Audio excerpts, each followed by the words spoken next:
So let me get this straight. There is a plethora of pretty pussy popping on stage, and you Negroes want to fight each other.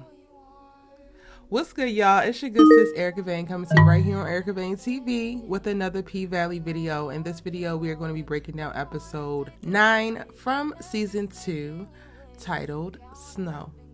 If you're new here, go ahead and hit that subscribe button and turn on your bell notifications so you don't miss out on any of my P-Valley videos as we bring season 2 to a close next week, but also so that you don't miss out on all of the dope-ass conversations that we're having around all of the other phenomenal television series that are across streaming and networks. You don't want to miss it, so hit that subscribe button. And without further ado, let's get into the breakdown. This episode was brilliantly aesthetically pleasing, like visuals on 100. It was not full of symbolism like we have seen in previous episodes. However, the dialogue had tons of double entendres. We do get to see quite a bit of foreshadowing. And again, it just looked amazing in addition to so many things happening. I think every major character within the series has a beat or a moment or some potential conflict that furthers the story along. So this is going to be a kind of long breakdown so that we can talk about all of it. However, I do want to organize how I discuss each of the things that happen by character, which is a little bit different from my P-Valley videos. So check the description box for timestamps based off of characters, but that's how we're going to do it.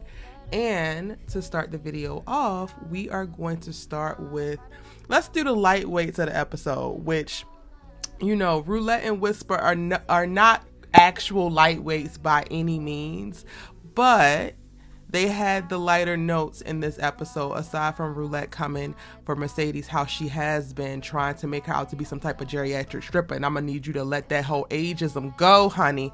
Roulette, you trying us, boo. But in this episode, Whisper plays a very pivotal role in revealing basically Haley's future and calling out that she's actually going to be having twins when she stumbles across Haley throwing up in the bathroom in the locker room. Aside from that, she also helps Roulette kind of like recruit Toy, and I guess Roulette is going to be a pimp now because Toy gets kicked out of the pink by, you know, sneezing again in the locker room. Uncle Clifford sees her and it's like, yeah, you basically killed my grandmother, you gotta go. Toy needs money, she is struggling, and with Whisper trying to be nice and trying to comfort her, when Roulette gets there, she makes the suggestion that Roulette actually helps her out, and she does. She advances her some money, and I'm only left to believe that she about to put her ass out on the track and get it done. Now, what's interesting is, like, Whisper's like, well, Roulette looked out for me, she'll look out for you. She set it up so that you could get your, you know what's up, girl. Like, that man has special requests licking on your clit. Ain't nobody request that from Toy. Ain't Toy the one who be farting on laps and stuff at the pink too? Like, she's gonna have to bust it wide open. She's not just gonna be able to stand there and let somebody lick on her.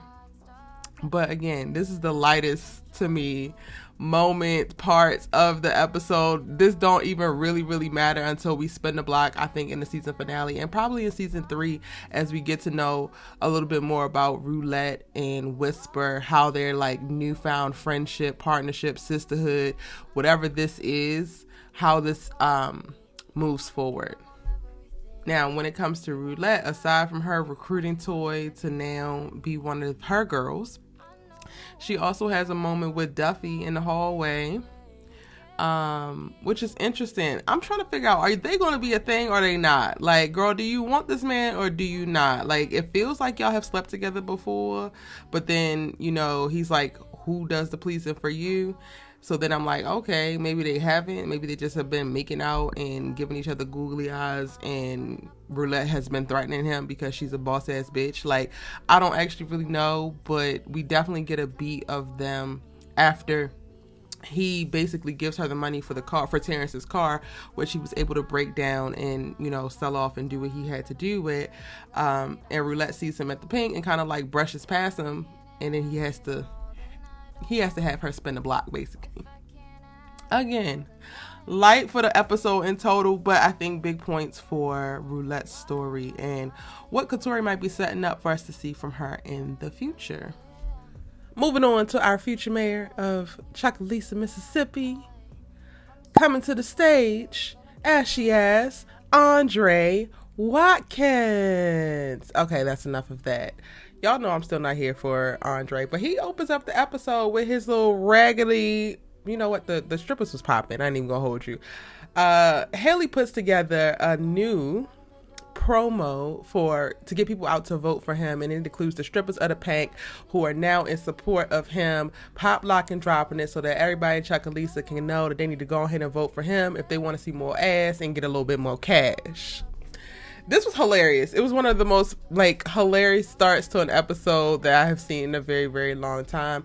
This really sets the benchmark for the day in the episode. So we get placed at the polling booth immediately when we jump into the episode. So we know that this is election day, child.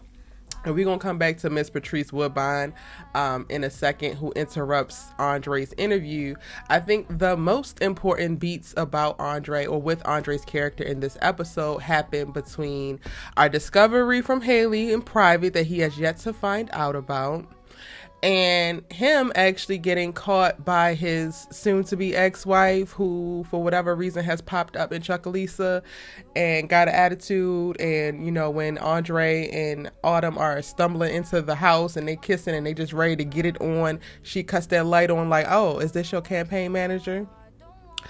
Well, ma'am, was the doctor's penis that you was is that your just your colleague? Like, what are we doing?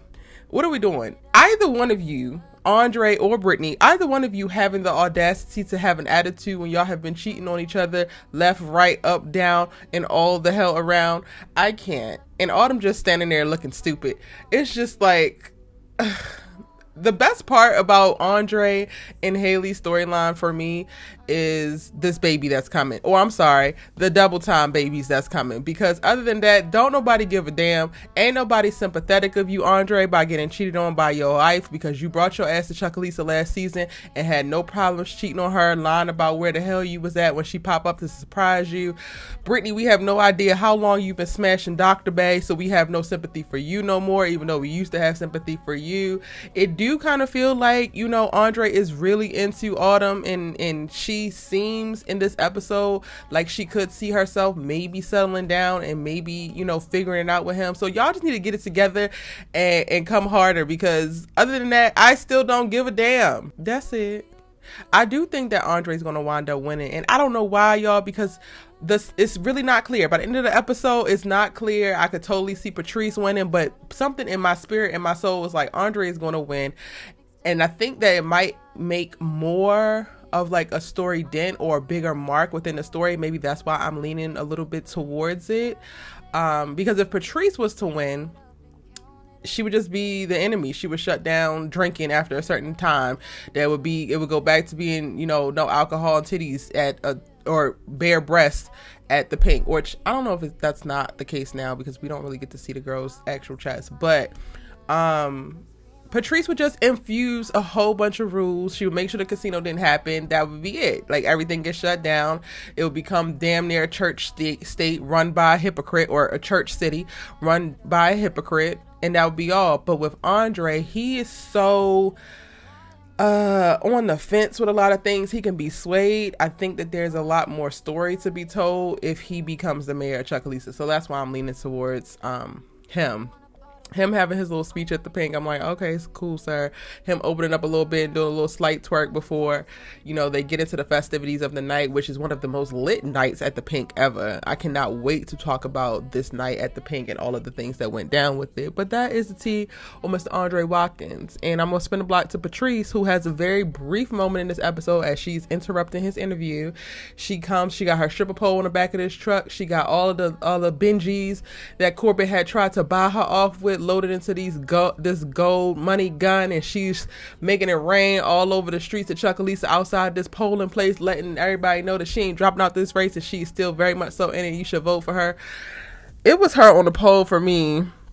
And while I have a problem with Roulette and all them coming from Mercedes being old on the pole, Mercedes is only 30. Patrice, you damn 60, 65, honey. You and this geriatric pussy and this star-spangled whatever cat suit that you got on, you doing a lot, mama. You doing a lot. Go cool your coochie off, because I can't.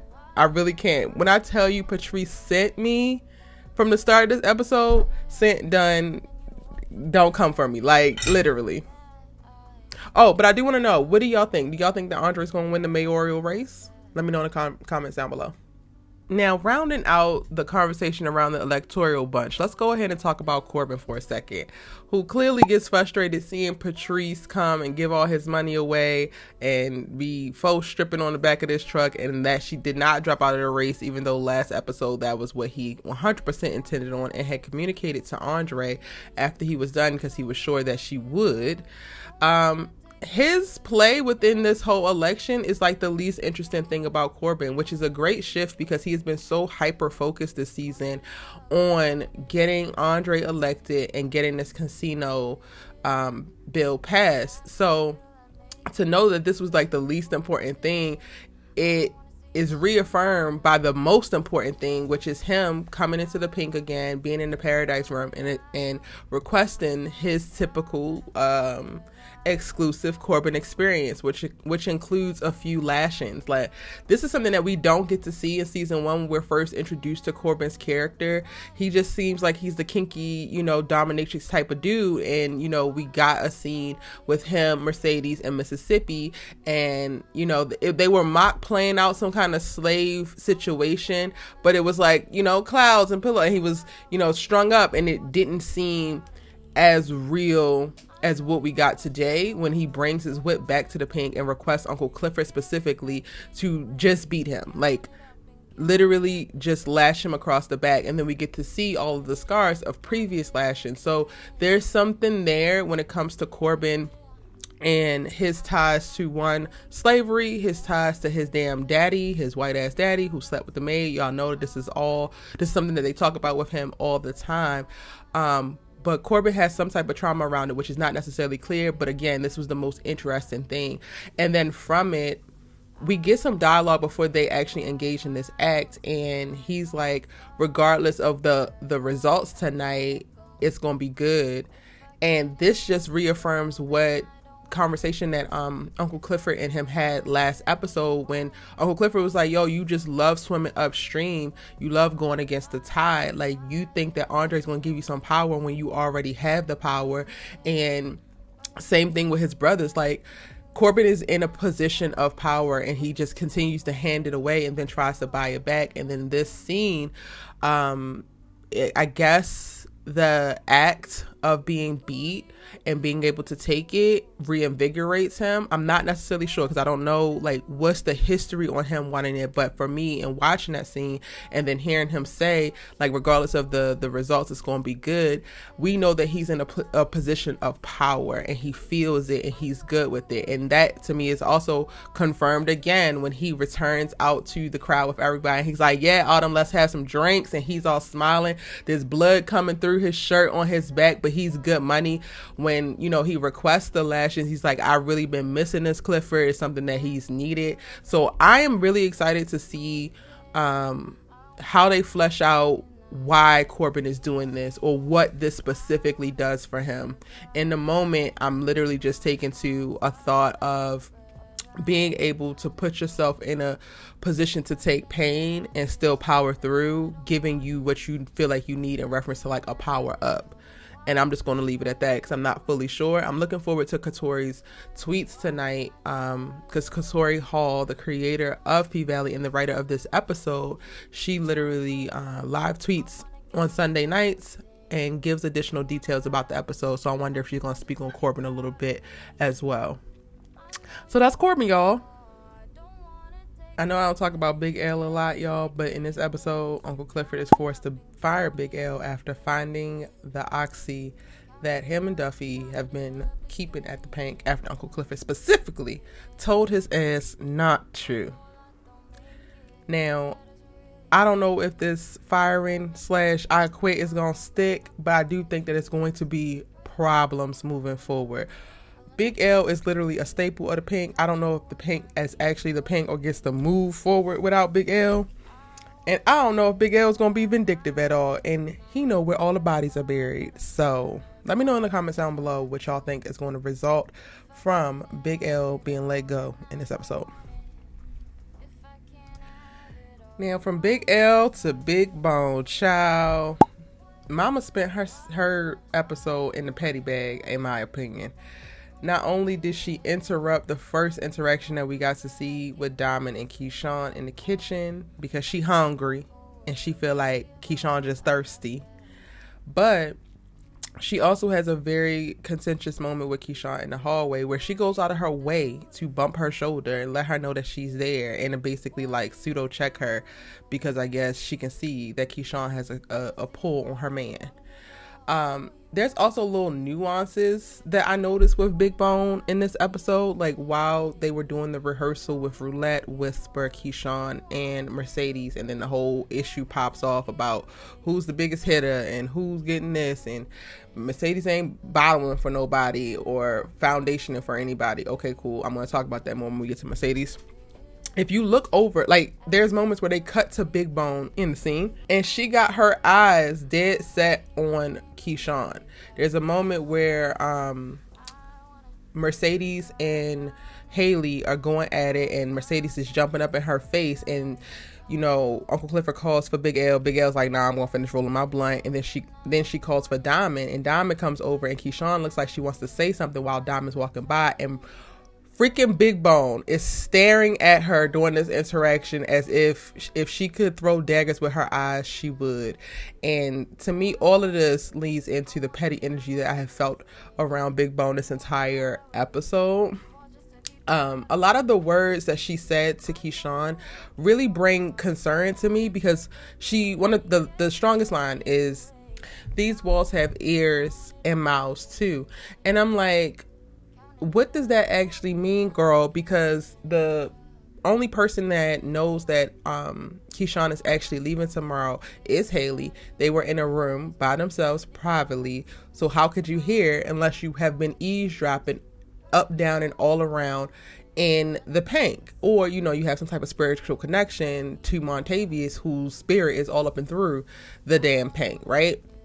So that brings me a little bit of pause. I'm a little bit nervous, not only for, you know, her contention with Keyshawn, but then also, if you're hearing this about Keyshawn, then what other secrets are you hearing as well? If y'all go and rewatch the scene where Lil Murda and Tina Snow arrive, Uncle Clifford pulls Lil Murda aside and is like, don't tell me how to run my business. And then, you know, Lil Murda is like, I thought this should be something that you happy about, whatever. And Uncle Clifford is happy, but playing it off. And then like whispers, I would, you know what, right here. And it's clear what their relationship is. And this, if you look in the back of that scene, the DJ booth is back there. And I'm like, can she hear this? Can she hear exactly what Lil Murda is to Uncle Clifford? If so, this is going to be a problem, because I also feel like Big Bone has no allegiances. If anything, we have only seen her be loyal, kinda, to Haley. But then once she finds out who Haley actually is, because if she's really sent here, you know, to avenge or to search for Montavious, then she ain't gonna have no ties to her either. So finding out about Uncle Clifford and Lil Murda, that's gonna be some information that she gonna go ahead and let fly.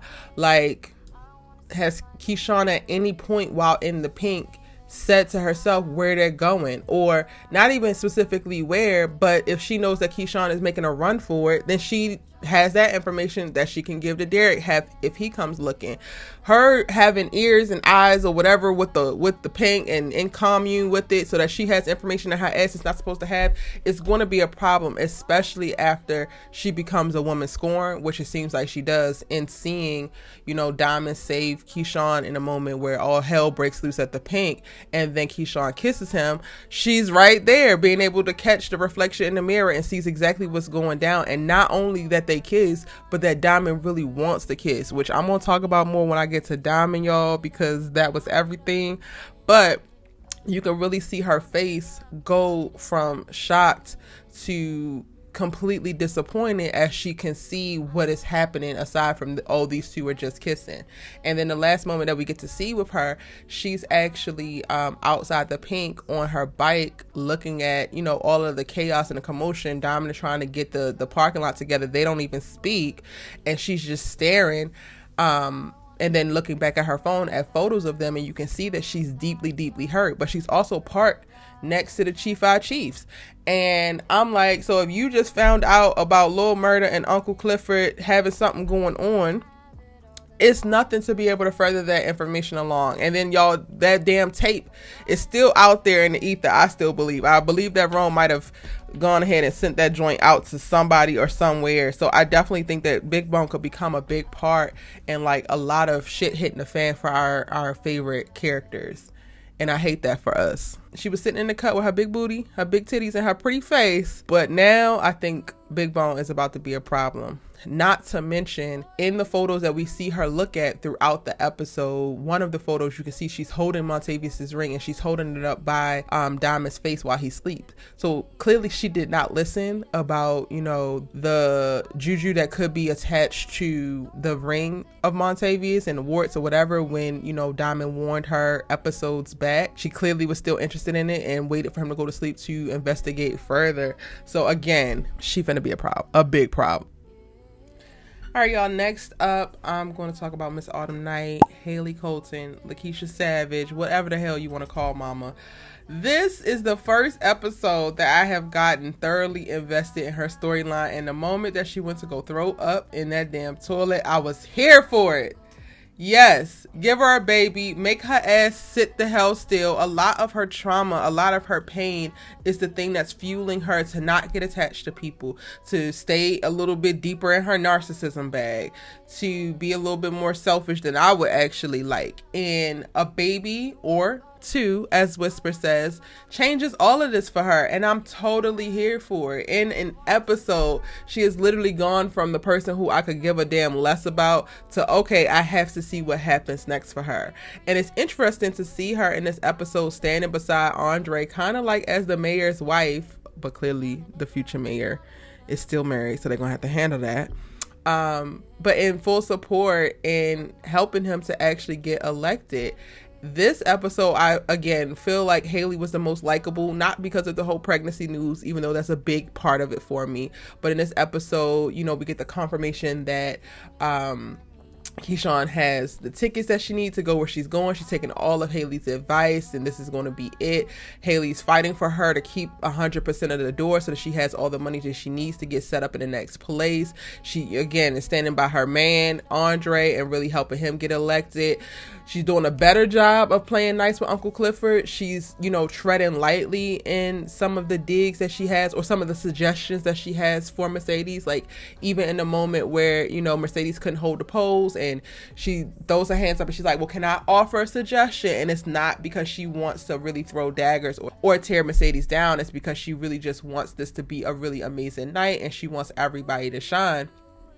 And again, this is a very interesting shift in beat. Like last week in my breakdown, I said I wish that Haley was less passive aggressive. I wish that she took people into consideration a little bit more, and I can see her doing that in this episode, even with her and her beef with Mercedes in the moment, which I really wish they would get to a place of like figuring this out, because I hate that they're actually fighting as much as they are. I think that Mercedes telling her that she put the wrong person in paradise is something that really hit home, and it might be something that pushes Autumn to still want to run, because that's a lot, Mercedes. That's a lot. Saying that you should have shot her instead of the man that came there to kill her ass, and basically that you wish you would have never came in that room to help her that night.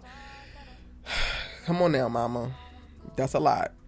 But again, this to me is an episode that made Haley the most likable that she possibly could be.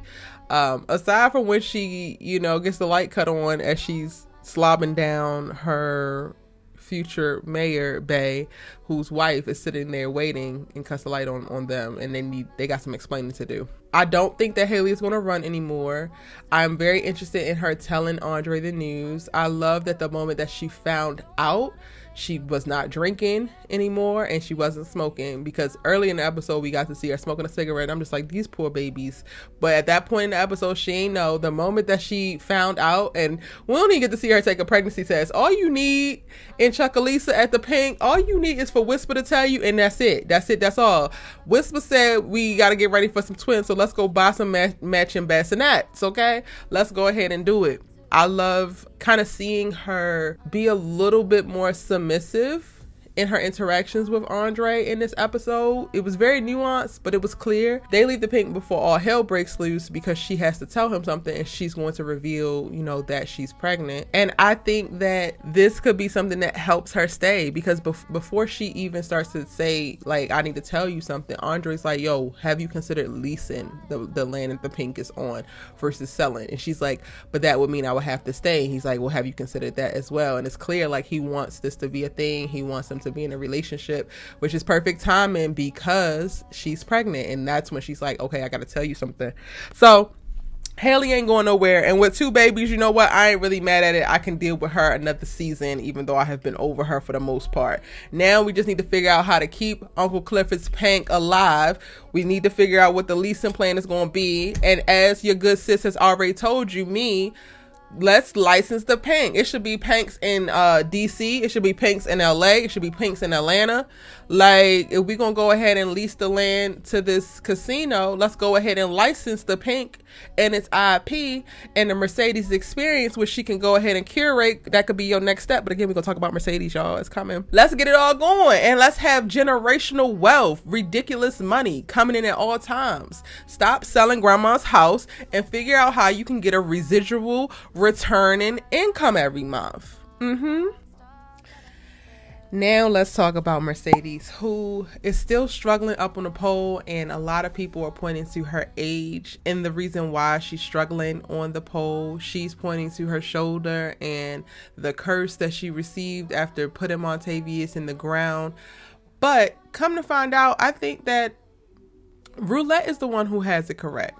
Mercedes is struggling on the pole because she's spooked. She's scared to fall, so she's playing scared versus playing to win. And I'm excited to see this whole Phoenix rising from the ashes thing from her, because in this episode, we get to see her so pissed, so annoyed that Keyshawn has basically surpassed her, that she cannot do what she feel like she used to could do, that she's 5 years past typical stripper retirement age, and things are just not panning out for her. So she decides to run out and says that she's not going to perform at the Pink tonight, or maybe any night in the future, that she's completely done. And it really forces her to start to rethink things. But I think that her true self-reflection doesn't happen until she receives a text from Farrah asking her to come to Memphis, where she is putting up an exhibit titled The Mercedes Experience, featuring all of the photos that she took of Mercedes one time when she was there, looking absolutely beautiful, completely having her in awe and daze and amazement, as she does us. Because do y'all see these damn photos?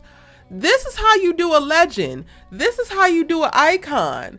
Roulette, take notes. Autumn Night, take notes. This is what you do with a Mercedes, baby.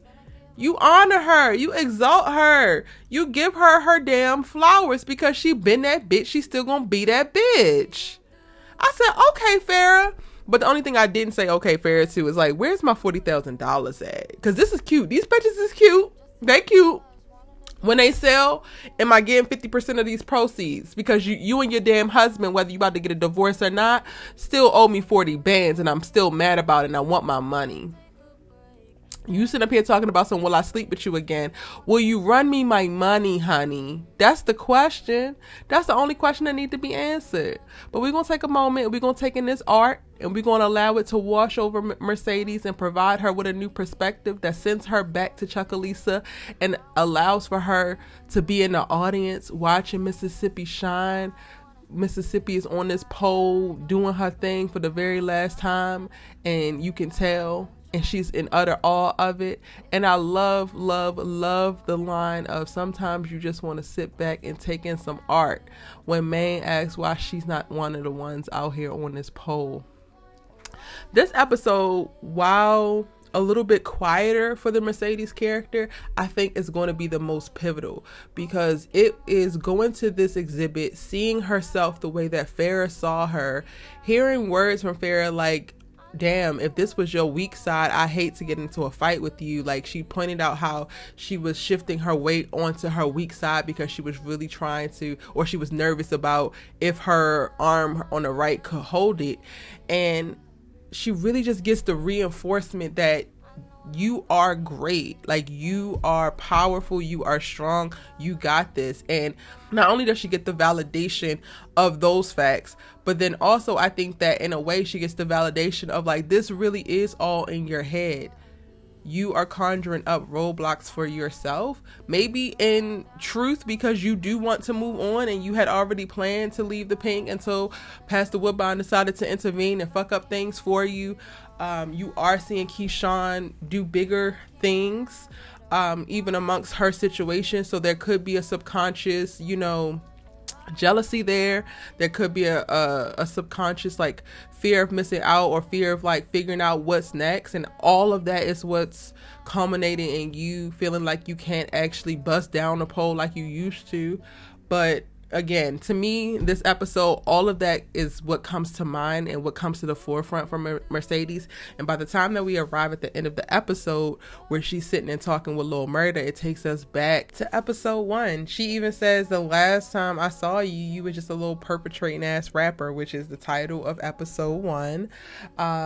That's something that she also says when she walks into the room to initially court and get, him to spend the $4,000 on her and Haley with the lap dance. She's like, you in here perpetrating with them floral bricks in your Louis bag. So to me, this scene was such a nice callback to the very start of the series, and to really point out how far both characters have come in this amount of time. Lil Murda was a little perpetrating ass rapper with a chain that said cash, a little bitty ass chain that said cash, and now he got his big murder chain on. His neck is completely iced out. He has a collab with one of the hottest female rappers in the country right now. Like, he is no longer hood famous, which we hear about at the top of the episode with Uncle Clifford, but like, you're really getting real notoriety within the industry. And Mercedes at that time, it was Mercedes Sundays. She was literally the celebrity that everybody knew. She's the OG that nobody messed with. When she snapped her fingers, people would move, and she was basically that girl. So to see her in this episode and to see them come together in this episode, they really kind of like are opposites, because in this episode she's basically hit rock bottom in dancing, walked away from dancing. She doesn't feel like that queen, like that icon, like that OG that she was very confidently, walking in and being in episode 1 in season 1. So this moment was a moment that I didn't know that I needed, but I'm so glad that I got. Like, even with Lil Murda talking about how his leg is shaking because she's such a legend, she's such an icon, even to this day, he's still nervous to be around her. And then the ultimate callback is with him allowing her to, or asking her to give feedback on his latest track. And if you go back to episode 1, that's how this all started. Lil Murda came into the pink trying to get his track blessed by one of the hottest, Mercedes, so that the streets could feel it, so that he could jumpstart his career. And in that moment, Mercedes was like, boy, is you rapping in cursive? Like, what the hell is this? And when you go back and watch it, it was like, yeah, what was you saying, Lil Murda? Because this was not it. Now, what I think that this will do moving forward, and why Katori specifically uses it and does a callback in this way, is that with Keyshawn potentially running,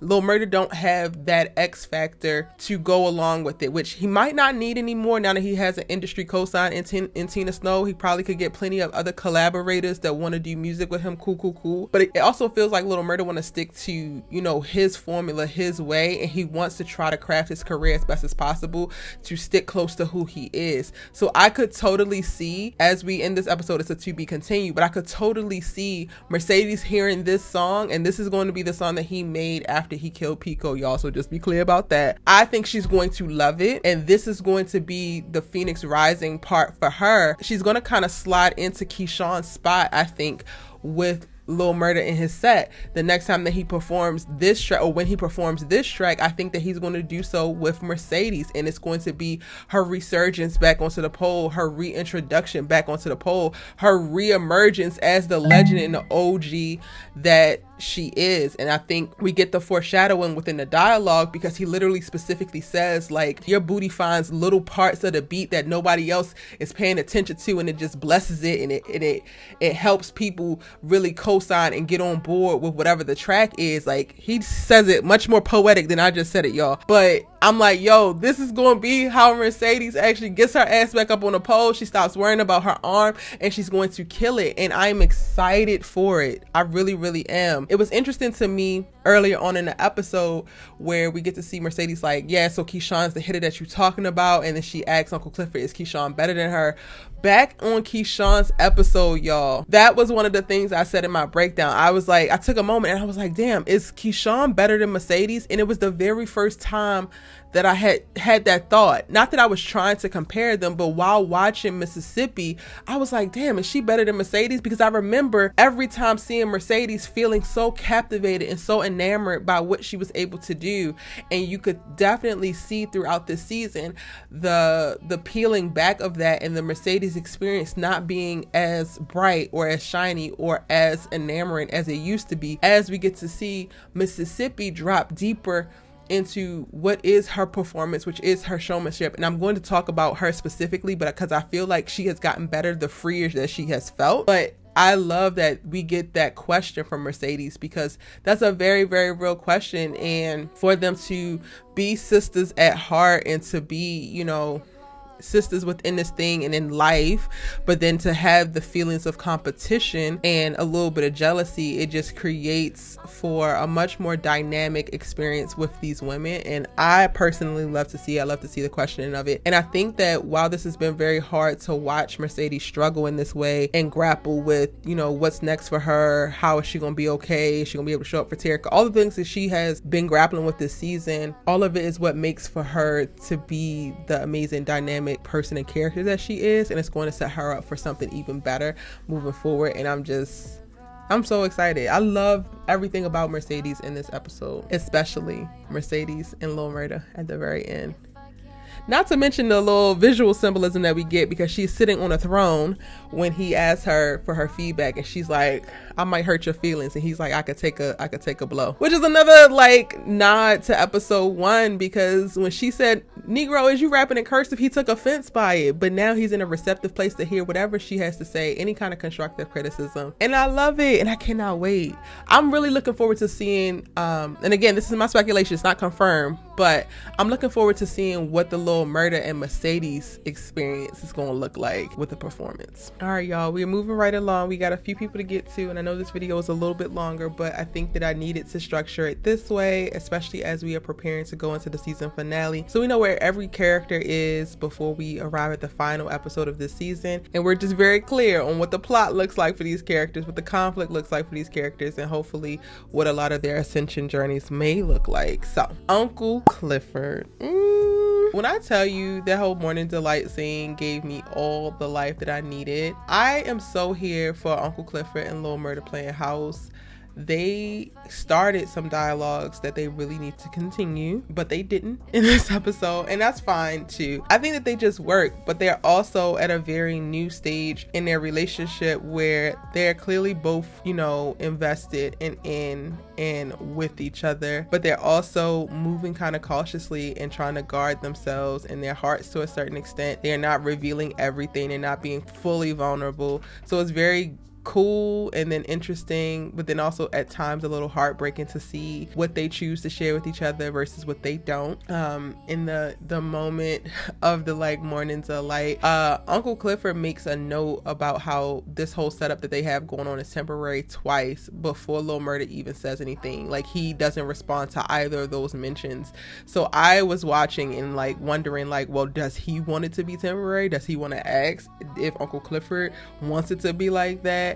But you could just see him holding back, which is very, it was just had me on edge a little bit, because it's clear y'all want to be together. And I think that this is so true for how it is when you're in love and you're in relationship with people, but you're also still very, very much so scared. You just temper your responses and your reaction and some of the things that you could or would say and do, which sucks because it creates things that it doesn't actually need to create, but whatever. So they're having a few starter dialogues again, in my opinion. I'm gonna start with the one about Grandmother Ernestine. Uncle Clifford feels like Grandmother Ernestine is dying. She makes a very powerful statement when she says, like, could you imagine not being there at the end for somebody that you love like so much, like someone who means the world to you? And of course she doesn't know about Big Teak, but that's where Lil Murda is taken to when that particular phrase is said, because no, he couldn't imagine, which is why he didn't get out that car that night. He said he was going to stay there until the end. I really cannot wait until Lil Murda reveals the Big boutique thing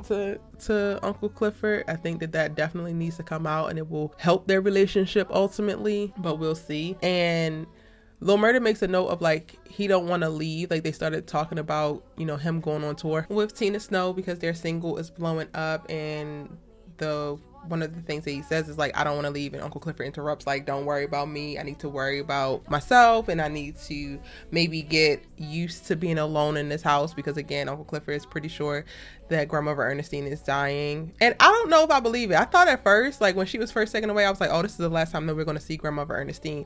But now, y'all, I don't know. Uncle Clifford does get a call from Chuckalisa General in this episode. It's not clear. Like they don't explicitly say that she passed away.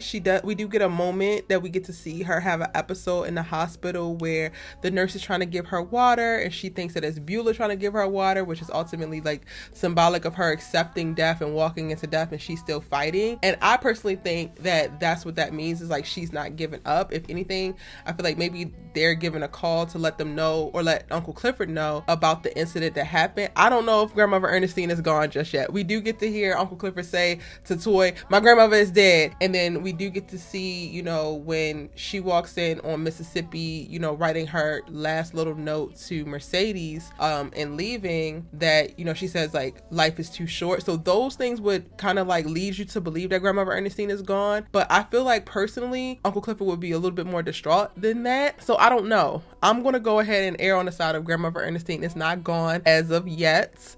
And I'm hoping that she pulls through. I love Loretta Devine as grandmother Ernestine, and I really wish that she was going to stay with the show. So that's my thoughts there. But back to the morning scene, Uncle Clifford's like, I need to get used to being alone. And it's like, do you need to get used to being alone? I don't necessarily think so. And I would have loved for Lil Murda to say that, but he doesn't. And I think he just has a lot going on. Like he's coming off of still grieving Big T taking his own life, and then having to take Pico's life behind him claiming to take Big T's life. You know, being in a good place with Uncle Clifford, but then also maybe feeling unsure and insecure in their relationship, right? Like getting all of this notoriety and fame. Like he mentions in this conversation, people think that they know you now and they don't. And he's already like still on a down low. So it was already a thing for like people to find out in his hood or in Chuckalisa who he really is by way of his sexuality and who he's in love with. But then now he's going to have, you know, a national, you know, eye on him, or international eye on him. And I could definitely see him shine away from the limelight in that way. Like I think he wanted to be a famous rapper for like the money and for the art of it, but all of the scrutiny, the skepticism, the criticism that's going to come by way of his life and his choices and people judging it, I don't think that he wants that at all. So I do think that a lot of those things are what's on his mind, which doesn't allow for him to be as open as possible and respond in a way that is a little bit more reassuring to Uncle Clifford about him being in it with her, and her not needing to get comfortable being alone because they have each other. A lot of Uncle Clifford's major beats in this episode center around the relationship and interactions with Lil Murda, aside from this morning. But she goes on in this episode to play nice with Autumn, which we like to see as they are rehearsing, and then having to give, you know, Mercedes a pep talk, but then also a real talk when she storms out and decides that she's not going to be working or performing the night of the grand reopening. She has to parlay with Lauren at the front door when they are at the opening, because, you know, she wants to try to get to 75% capacity, and Lauren is trying to make everybody know that they can't come in because they already over capacity, her and her little plastic ass suit. Lauren, take yourself and your damn divorce settlement in the paint and make it rain, ho, and stop doing the most, okay? I can't. I love Lauren as an auxiliary character in this season. Aside from that, again, when Tina Snow and Lil Murda arrives, because, you know, he brings Tina Snow by the pank so that they can perform without telling Uncle Clifford. Uncle Clifford has a beat like, don't tell me how to run my business. It's like, I'm your partner, I'm looking out, come on now, like, let's not bite the hand that's feeding us right now. And it's like, okay, you right. Again, I have a problem with them having this conversation so close to the DJ booth with big eared ass Big Bone, but, you know, we'll deal with whatever comes when it comes. Uncle Clifford's also the calming voice, or the reassuring voice, kinda, when all hell breaks loose and Lil Murda got to get real on stage, and he gets pulled in the back, and Uncle Clifford's like, yo, what is going on? He finally reveals, well, he doesn't reveal about actually Big T. But he reveals like, I had to kill one of them Negroes.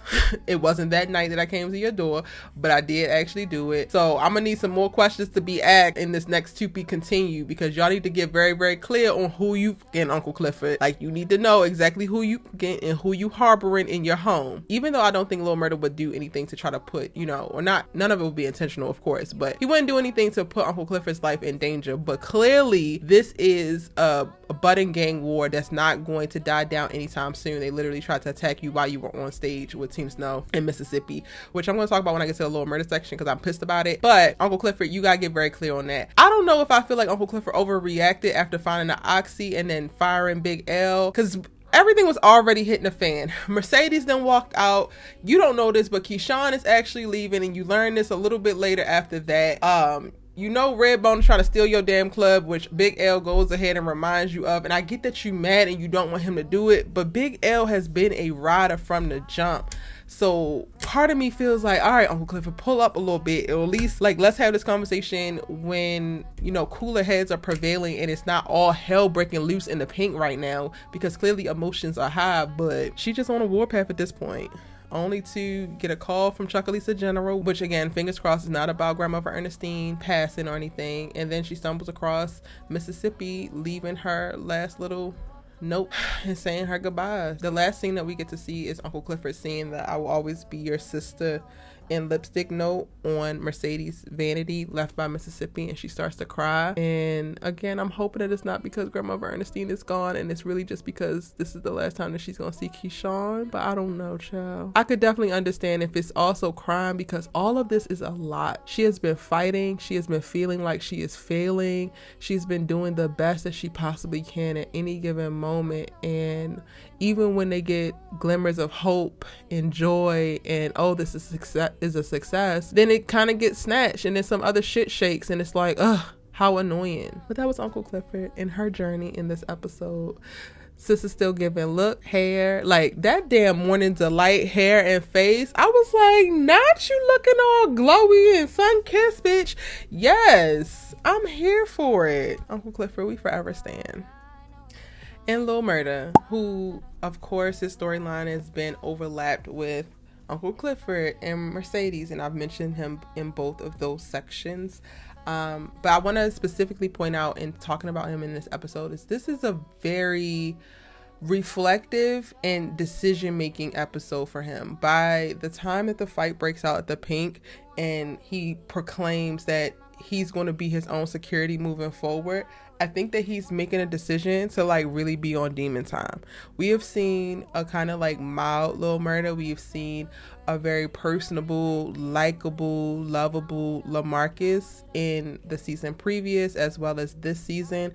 However, I do think the act of Big T taking his own life and then him having to take Pico's life are both like character shifting events that are going to propel him into a darker space than we would probably like to see him go into.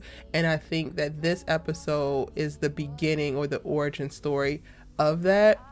I think Lil Murda felt very disrespected being attacked on stage in a moment where he's in his hometown with this national, international talent that's finally seeing him. This is the track that's going to propel him from being just a local, you know, trap rapper, hood famous, as you know Uncle Clifford mentions early on in the episode, to being a legit recording artist that, you know, is making some noise in the industry. And the fact that that could be disrespected, that could be disregarded, and he's worked so hard to get there on top of all of the loss that he suffered in the meantime. It's like, I think Lil Murda has had enough, and we about to see him be on demon time. And while I'm always empathize with him for the most part, aside from, you know, when he's trying to play Uncle Clifford, I'm scared, y'all.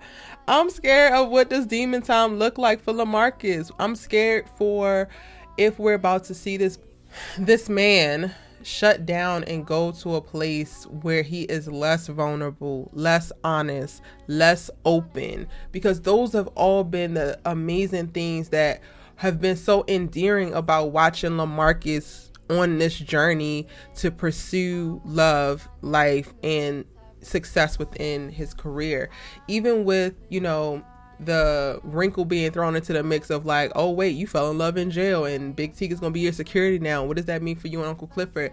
Even with the you know, you making the misstep and downplaying and basically playing Uncle Clifford last season to the left, even though you're very much so in love. Like, all of those moments were just still so very endearing because they felt so real. I don't know if I'm gonna be able to relate to Demon Time Big Murda, who's just gonna be out here laying Negroes out and not talking about his feelings, because yes, he still has yet to talk about Big T to Uncle Clifford. I think that he is still very much so grieving, but also being hit with some opportunities that he can't pass up on. At the top of the episode, Uncle Clifford's talking about she needs to get used to being alone. And part of that is because, you know, Lil Murda's about to go back on tour, but then also this is not a setup. They didn't decide to move in together. This isn't a permanent thing.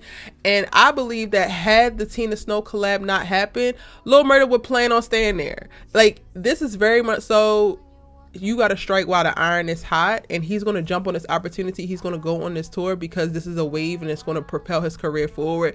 But if he had a choice, he would not actually do that. And I don't know if Big Murda, if, you know, laying Negroes out Murda is going to ever be able to double back if he goes deeper into like darkness, his shadow self, and gets on his demon time. I don't know. I'm just very nervous for it. This scares me. Like, I'm just so used to, at this point, seeing such a grounded LaMarcus, such a reasonable LaMarcus. Even when he beat Pico's ass in the club last season, it was understood. Like, I understood why he did it. So seeing that aggression didn't startle me. It didn't make me wonder. It didn't make me feel like his whole character was going to shift in that moment. But these string of events in this season, child, we about to see a whole new LaMarcus, and I am very nervous for it, because ultimately I would love for him to just see success within music and have the career of his dreams while also being able to have the love of his dreams. And that in and of itself is already tough. Like, I think we get to see beats of Lil Murda considering what does it look like for him to be open and honest about himself, because of course he is yet to do that. He has yet to fully come out. Can he sustain the success that he's experiencing now the moment that he opens up about who he's deeply in love with, what he's currently experiencing, and what his sexuality is? I'm very interested to hear the rest of the track that he recorded after killing Pico, because I wonder if he has any lyrics in there that are nod to his deep love for Big Teak or where he currently is. And again, we don't get to see any like real deep reflective moments in this episode from Lil Murda, but I do think that we do get to see the beginnings of like considering, if I tell the truth, if I'm open and honest, what does that mean? And then again, he gets washed up in the buzz of everything, bringing the Tina Snow tour to the Pink. And then of course the ruckus that happens as a result of niggas trying to rush him while on stage and thinking that he a punk. I think the strongest line that sticks out the most to me from Lil Murda in this episode is him saying that niggas think that he's a deer in the cut. And I think that this speaks not only to this night, but also probably how he has been perceived a lot of his life. Like, if we go back to last week's episode in the morgue, you know, when Wody was prepping Big T's body for the funeral, and Lil Murda was taking time to like talk to Wody about not playing God and not just taking somebody's life, because he can't do that. And then he explained like when he was 15, he did it because he had no choice, and that's for God to judge. But then in that same episode, we also see a shift of him validating his decision to go and take Pico's life. And I think that this conversation where he says, or he gives the analogy of like people think that he's a deer waiting in the cut basically to get captured, hunted, or slaughtered, it's like how people have had him fucked up. And even with people having him fucked up most of his life, he has still, you know, tried to maintain a certain level of moral integrity, tried to maintain a certain level of spirituality, and all of that is going out the window now. And I'm so nervous for it. Like, I cannot say that enough, y'all. I cannot say that enough. Yes, Lil Murda, Big Murda, and Tina Snow and their arrival, their whole vibe gave me all I needed visually. The performance I was totally here for. It was almost like seeing a graduation, because again, I talk about the comparison to episode 1 of season 1 to this episode with Mercedes and Lil Murda. So go back to the Mercedes section if y'all missed that. Timestamps are in the description box down below. It's very much so like seeing a graduation of him stepping fully into this fully realized successful career after, you know, seeing his start at the Pink where he was just begging for somebody to put him on. And now it just feels like this is a launch into something else. And I feel like we were probably about to get a completely different LaMarcus. And I'm just really scared for it. Let me know what y'all thought. What did you think about Lil Murda in this scene? Specifically of the fight and then the conversation with Uncle Clifford, but then also in the overall episode. I enjoyed him in the morning scene with Uncle Clifford, even though he used the least amount of words. I thought that there was a lot of self-reflection, a lot of thought, a lot of just trying to process all that was happening and trying to figure out how to be there for Uncle Clifford, but then still try to show up for himself. The making of the breakfast and all of those things, it was really, really nice. So then to arrive at the end of the episode and he's like, I got me, I'm gonna be my own security, I'm gonna kill these niggas, I'm gonna do this, I'm gonna do that. I'm just like, oh, help us, Lord. Can we just go back to breakfast? Can we please?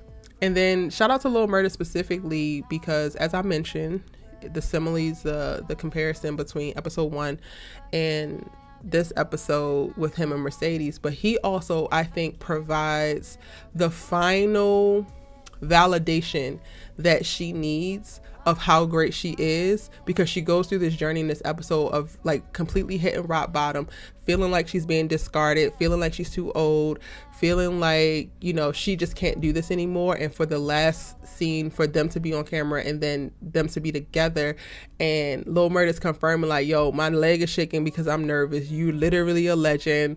Like, niggas care about what you think and feel and what you can move to. It's just such a reaffirming thing for Mercedes that she definitely needed over in this day. So shout out to him for that. Now I'm going to kind of put these two together because they're not least, even though I have placed them last.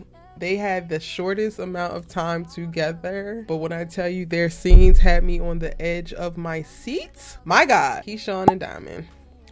So Keyshawn at the top of the episode confirms to Haley, I got the passports, I bought the tickets, we know where we're going, we all packed, my kids are at my sister's house. So, and we're gonna come back to talk about that because we're gonna have to deep dive into Keyshawn's family and how she has no goddamn support when it comes to getting her ass beat by Derek so often.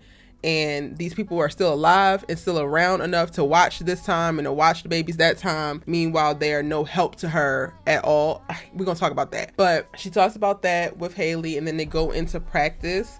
And she has the moment where, you know, Mercedes throws her little tantrum, her little fit, and she's like, well, we can go ahead and split the door 4 ways. Girl, no the hell you can't. You about to make a run for it. You about to not be able to be yourself. You ain't gonna be able to be on your social media. You ain't gonna be able to go on tour and do a bunch of things, because the moment that you pop up and you show where you're at, Derek is gonna come and get your ass. So like, no, you actually need to stick to what the hell Autumn said and keep this dough, because you're gonna need as much money as possible. You're not gonna be working for a bit while you figure out how to relocate yourself and your kids from this dangerous situation. And you know, I think in this moment, well, this is also very true to Mississippi as a character. I believe wholeheartedly from the very beginning she does not want to leave. She wants a way out that does not include her leaving, but she's going to do what she has to do or what Autumn is telling her to do, because she feels like she has no other choices. I think her strongest scenes, aside from her getting up there and doing what Mississippi does during the performance and being absolutely woo, like enamored, like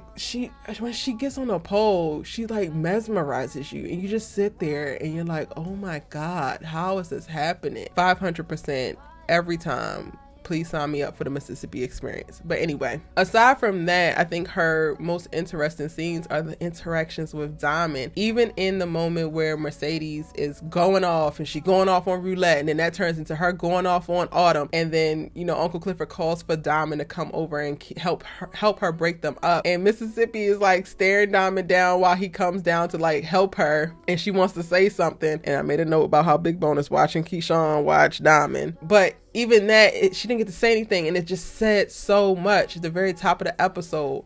While, you know, Mercedes is hitting a little bit below the belt, talking about, yeah, you know, Keyshawn's a hitter, all right, too bad that she ain't got good aim. And that's a note to her pulling the damn gun out on Diamond, right? As they cut to Diamond, you get to see Diamond's face in that moment. All of these are, like, to me, the most interesting things. Her big bone in the hallway, and she didn't physically back down spatially, like she didn't move or step back or anything like that, but she was still very much so accommodating, even though Big Bone was disrespectful, running into, and this was after she ran into Diamond in the kitchen, and he fills up her water bottle, and then they have a moment there. I am obsessed with the dialogue that was given in this scene. But before we get into the dialogue, y'all, let's talk about the whole 10 to 12 seconds that goes by while he's filling up this dang on water bottle, and he ain't looking at her, she looking at him, and then when he finally finishes, he looking at her, she looking at him, and they have like this silence that is deafening, and they both want to say, or actually it looks like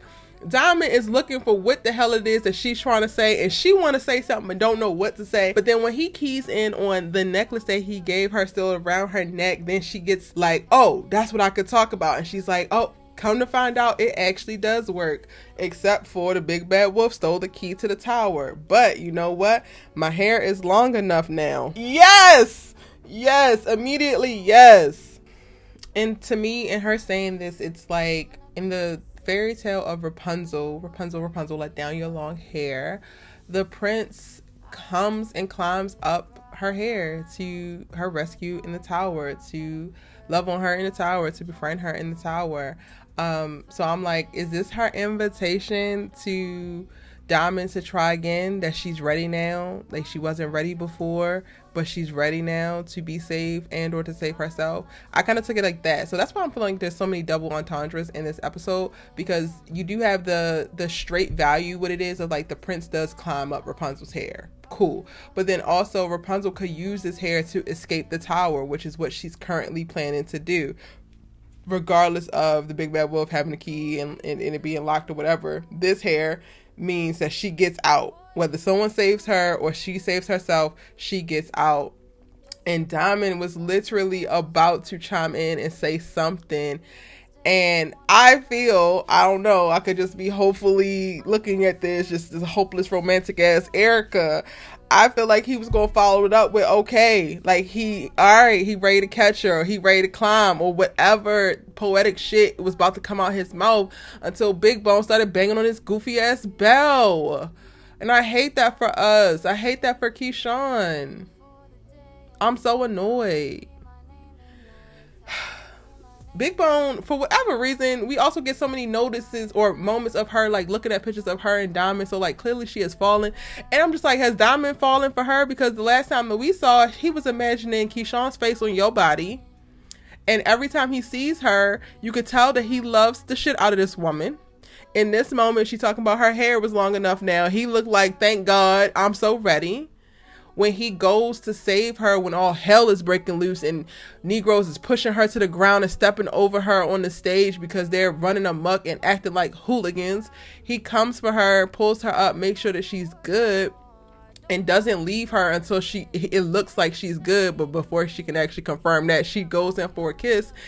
And looking at it, just looking at the body language, y'all, you know, I am definitely team Keyshawn and Diamond. I'm probably biased, but in looking at it, even objectively, once he realized he was in that kiss with her, it looked like he was releasing. It looked like he had an air of, finally, thank you, okay, I could do this. Like, all of that is what it looked like it was given. And then after being in it for a while, because they was in that kiss for quite a while, child, then he started to think about all of the other things. Okay, I'm actually smashing Big Bone. Wait, there's still a fight that has broken out at the club, and I gotta secure this thing. There's so many things going on. She broke my heart. She about to break my heart again. Can I go ahead and give myself to her in this moment, in this way? No. Okay, I gotta go. Then he starts to walk away, and you can see it on his face as he's walking away, all the way to the point where he brings his thumb up and rubs it across his lip, because yes, that's the kiss that he has been waiting for. I am here for it. And part of me don't want her to, well, I don't want Keyshawn to run anyway, because I want Derek in the damn ground, period. Like, that's the only option that I actually want to see carried out. But I don't want her to run because she deserves Diamond. And Diamond deserves her. Like, he loves the shit out of this girl. And I love to see love, yo. Like, I love to see love. Like, real ass love. Like, I'm accepting you for everything that you are, everything that you ain't, and I love the shit out of all of it. What? Yes. Inject it into my veins. Are you kidding me right now? And now Keyshawn gotta leave?